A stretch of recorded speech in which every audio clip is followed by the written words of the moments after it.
Hello, students. Hope all of you are doing very well. In this slide or in this presentation of mine, we are going to discuss about the various poetic devices that are used in the poem Dust of Snow and Fire and Ice by Robert Frost. So I have been browsing through internet, going through various educational websites, and it's already mentioned in my slide the name of those websites. There are n number of websites, blogs which mention about various poetic devices. What have I done is I've just tried to simplify the things so that it becomes very easy for the students to understand.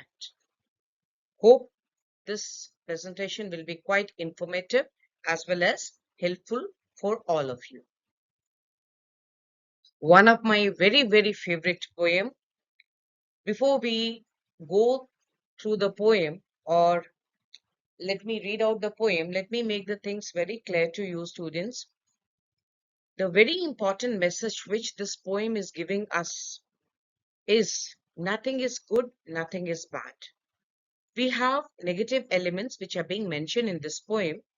Usually a question comes, name the negative elements. So the negative elements which are mentioned in the poem are snow, crow, hemlock tree. You very well know hemlock tree is a poisonous tree. Okay, there's a question. If you see the NCRT questions below the poem, you will find there's a question which says, why is this crow, hemlock tree mentioned? When we think about any bird, we don't think about, usually, I don't say that people don't like crow, but usually we don't think about crow or hemlock tree, isn't it? We usually think about beautiful birds like peacock, parrot, magpie, and then trees, we go for chinar, maybe the others, but not hemlock tree. What the poet wants to mention is even the negative elements can bring positivity. Okay, so do not just outrule anything because they are negative. So we must try to see or find out positivity in each and everything. Okay, basically we need to be positive. So I'll just go through the poem. It's very simple and very what I say, message is very loud and clear that we must respect everything. The way a crow shook down on me the dust of snow from a hemlock tree has given my heart a change of mood and saved some part of a day I had rued. Beautiful lines. In this poem, basically, the poetic devices which I could find out or I could sum up with are rhyme, imagery, symbolism, alliteration, contrast, synecdoche, enjambment, assonance, metaphor, personification. Students, in my previous presentation on poetic devices, I have discussed, I think I remember 51 or 52 poetic devices. So now what I have done in this presentation is I've taken up each and every poetic device and have explained in context to dust of snow, and in later on in the part of this same presentation we are discussing about fire and ice. This poem has a rhymic scheme of AB AB. The second and the fourth lines of each stanza are rhyming. You can check it out, students. This gives the poem a sense of structure and formality, which contrast with the natural and spontaneous image of the dust of snow falling from the hemlock tree. The second poetic device is imagery. When you read this poem, there is a clear and vivid picture in the mind of the students about the poet who is standing or sitting beneath a hemlock tree, crow sitting on one of the branch of hemlock tree. As a result, the particles or dust of snow fall on the poet, and it changes his mood from negativity to positivity. Very clear imagination. We are very easily and clearly able to imagine the entire poem in our mind. The next poetic device is symbolism. The crow, the hemlock tree, the dust of snow, they're all the symbols. Okay, the crow, the hemlock tree are the symbols of death. Okay, dust of snow is a symbol of positivity. It helps the poet to change his mood from negativity to positivity. Okay, you can read it out. In this poem, we have alliteration. You all know alliteration is nothing but the occurrence of the same letter or sound at the beginning of adjacent or closely connected words. Example is given, students, has given my heart, the her sound or it sound. The second one is and saved some part, so s sound. Okay. So next one is contrast. The contrast between dark and light or bright. That contrast between positivity and negativity. So let's read it out. The contrast between the dark imagery of the crow and hemlock tree and the pure beauty of the dust of snow creates a powerful contrast that underscores the poem's theme of hope, positivity, and redemption or negative. It further emphasizes that even negative elements can bring positivity. Every cloud has a silver lining. As I mentioned in the beginning of this presentation, that even negative, the main thing which the poet Robert Frost wants to emphasize through Dust of Snow, that even negative elements can bring positive. So we should be very positive in our outlook, even towards the bad or negative things. The next one is synecdoche. The synecdoche device used in the poem is the dust of snow, the particles of snow, okay, that falls on the speaker from hemlock tree. This is a part of the natural world that stands in for the larger experience of the speaker's mood being lifted as depicted through has given my heart a change of mood.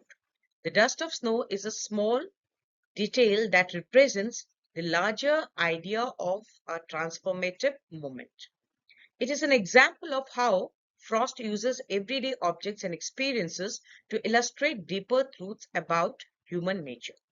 In simple words, students, it's just few particles of snow which has brought a big change in what? In the mood of poet. And what has this resulted? It has saved the remaining part of the day for the poet. This poem, Dust of Snow, written by Robert Frost, is a very good example of enjambment. You very well know what is enjambment. It's a literary device where a sentence or clause runs over to the next line without a pause or punctuation mark to create a sense of continuity and to emphasize certain words and phrases. The next poetic device is assonance. I've already explained in detail in my previous presentation about all these poetic devices which comes in the category of repetition, like repetition, alliteration, assonance, consonance. So assonance is nothing but the repetition of vowel sounds. And just a slight idea, what is consonance? Consonance is nothing but the repetition of consonants. Once again, I repeat over here, students, English has only one alphabet. This alphabet has 26 letters, which are further divided into two parts. One is vowels. There are 5 vowels, A, E, I, O, U. The remaining 21 letters, they come under the category of consonants. So if vowel is repeated in a sentence or in a line, we call it as assonance. And if consonants are repeated, we call it as consonants. It's as simple as this. So very important poetic devices in this poem, Dust of Snow by Robert Frost. The first one which is mentioned is metaphor. The snow is metaphorically referred to as dust, implying its lightness and subtle impact. It has like dust particles. This metaphor enhances the delicacy and ephemeral nature of the snow and adding depth to its description. A very important point over here is, though it is being compared with dust, but the falling of this dust or particles of snow has changed the mood of the poet from negative to positive. The next poetic device is personification. So in this poem, Dust of Snow, the crow, the hemlock tree, they have been personified. How? The crow is personified as having agency in the act of shaking down the dust of snow. The crow is personified when it is described as shaking down the dust of snow onto the speaker. This action suggests The crow is intentionally trying to help the speaker by changing his. The hemlock tree is also personified when it is described as releasing the dust of snow. There is a use of the word from in the poem, and that implies that hemlock tree is actively participating in the action of shaking the snow rather than being a passive object. The personification of this natural object serves to emphasize the transformative power of nature and how small moments of beauty can have significant impact on our lives. Again, I'll repeat my sentence. Even negative elements can bring about positivity. Overall, the use of these poetic devices in Dust of Snow creates a vivid and memorable image of a moment of beauty and redemption in the midst of sadness and despair. It's a beautiful poem with a very great message for the life. So, the next poem which I have taken to be a part of the same presentation is Fire and Ice. I took up these both the poems because they are written by the same poet, Robert Frost, and they're very small poems.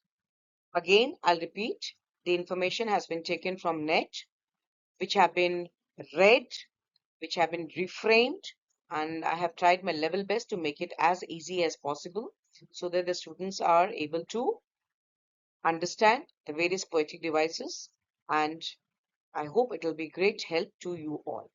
So I just read the poem. Some say the world will end in fire, some say in ice. From what I have tasted of desire, I hold with those who favor fire. But if it had to perish twice, I think I know enough of hate to say that for destruction, ice is also great and would suffice. This poem, students, basically Robert Frost is talking about the destruction of the world by two elements. One is fire and one is ice. Fire stands for desire and ice stands for hatred. So we will discuss about the various poetic devices which are used in this poem. Here in this slide, I have given you the list of poetry devices which have been used by Robert Frost in the poem Fire and Ice. Rhymic scheme is there, and then if rhymic scheme is there, definitely we'll have rhymic words. Then we have symbolism, imagery, personification, anaphora, alliteration, assonance, enjambment, metaphor, and antithesis. I have explained all these poetic devices in detail in the subsequent slides. In this poem, the rhymic scheme for stanza 1 is A, B, A, A, while that for stanza 2 is A, B, A, B, A. We have used symbolism. The poet has used symbolism also in this poem because fire stands for desire, which represents human emotions like lust, fury, cruelty, greed, etc. And ice symbolizes hatred, which stands for the feelings like rigidity, jealousy, indifference, intolerance, etc. Imagery is definitely used because when we read the poem, very clearly we are able to imagine in our mind the way the world is going to come to an end. So the next poetic device is personification. All of you know personification is to assign human qualities to non-living things. In this poem, fire and ice are capable of destroying the earth. Hence, they are spoken of as being personified. Anaphora is a repetition of word or expression at the start of two or more consecutive lines. Examples you see, students. Some say is repeated at the start of the line number 1 and 2. Alliteration is a repetition of same sound used at the beginning of a nearly placed words.